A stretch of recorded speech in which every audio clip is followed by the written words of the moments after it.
मौलाना सरदार अहमद साहब रहमतुल्लाह अलैह के पास ना एक बूढ़ी अम्मा अपना बेटा छोड़ गई। तो हजरत साहब ने कुछ 2, 4, 5 महीने रखा। तो बाद में उसकी अम्मा को बुला के कहा कि भाई तू बेवा है, बेटा तेरा यतीम है, मैं नहीं चाहता कि इसका वक्त ज़ाया हो। ये पढ़ने वाला कोई नहीं, सारे नहीं भाई पढ़ने वाले होते।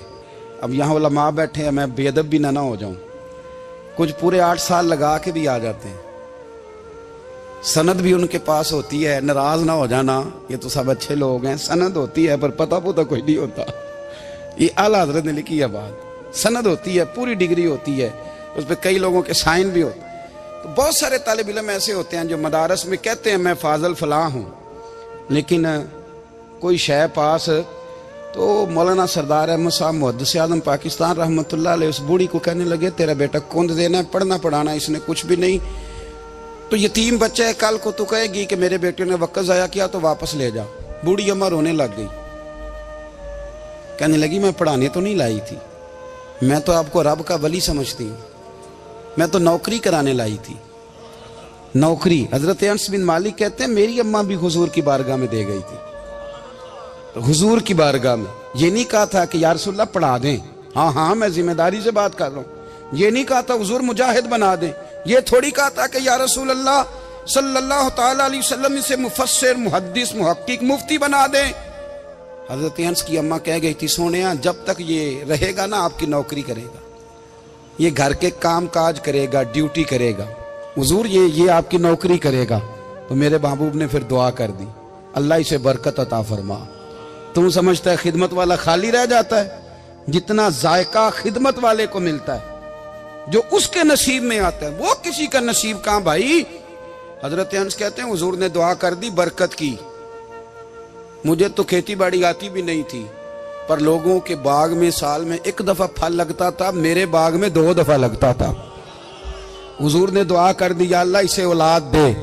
फरमाते हैं मेरे बेटे, मेरे पोते, मेरे नवासे, मेरी बेटियां, फरमाते हैं मैं जिंदा हूं और मेरी 100 औलादे मौजूद हैं। परेशान हो गया 100 सुन के बच्चे 2 ही अच्छे, 100 औलादे मेरी मौजूद हैं। हजरत अनस भी मौलाना सरदार अहमद साहब के पास ना छोड़ गई बच्चा, कहने लगी हजरत जी मैं को पढ़ाने के लिए थोड़ा छोड़ गई हूँ, मैं तो इसलिए छोड़ के गई हूँ कि आप मेहरबानी करें, खिदमत कराएं। तो हजरत जी कहने लगे कोई ऐसा काम ही नहीं, खिदमत वाला क्या कराऊं। कहने लगी पट्ठे पवा लिया करो जी।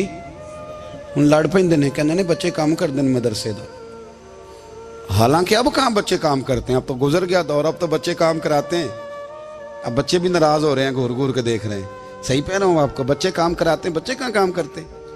कहने लगी ये चारा डाले करेगा आपकी भैंसों को। तो हजरत ने उसको कहा कि बीबी चारा मेरी भैंसों को डालने के लिए मैंने बंदा रखा हुआ है, तो तू जा ले जा। कहने लगी हाथ बांध के हुजूर मेहरबानी करें रख ले, चारा डालेगा। और पुत्र तवज्जो से चारा डालना हजरत की भैंसों को।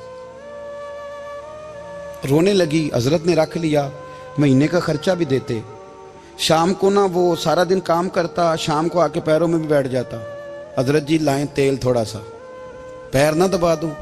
8 साल साथ वाले पढ़ते रहे, ये बेचारा नौकरी करता रहा। मेरा रूप भी नहीं ते मेरा रंग भी नहीं, और मैनू यार मनान दा टंग भी नहीं। कभी कभी ना हजरत बिलाल हबशी फारग होते ना, तो नबी पाक की बारगाह में अर्ज करते हुजूर कोई काम तो नहीं, सारे हो गए, हुजूर जाऊं जरा, चले जाते।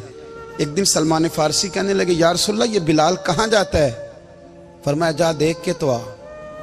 हजरत सलमान वापस आए तो आके रोने लगे, कहने लगे सोनिया जब यहाँ से जाता है ना तो जाके सैयदा फातिमा की चक्की पीसनी शुरू कर देते, बीबी साहबा के काम करने लगता है, घर में जाके असनैन की ड्यूटी करता है, वहां भी काम यहाँ भी काम। वो चारा डालता रहा, उसने चारा डाला। हजरत मुहद्दिस आज़म की भैंसों को दस्तारे फजीलत का वक्त आ गया, सारे पगड़ियां सजा के आ गए, आज दस्तार होगी। ये ना पीछे होके बैठ गया, चूंकि पढ़ा ही नहीं था तो दस्तार का है कि दस्तार तो उसकी जो पढ़ेगा, हमने तो पढ़ा ही नहीं, हमने तो यार पढ़ा, घर पढ़ा, ड्यूटी करी। हजरत मुहद्दिस आज़म रहमतुल्लाह अलैह के यहाँ जब ऐलान होने लगा ना कि अब दस्तार होगी, तो हजरत ने पहला ऐलान उसका फरमाया। तो मजां वाला बंदा कपड़े भी कदी कदी बदलता है ना, वो कहता है जिस हाल में भी था मैं पलट के देखने लगा कि पढ़ा पढ़ाया तो है, कोई शय नहीं। तो ये माजरा क्या है, पीछे से उठ के आए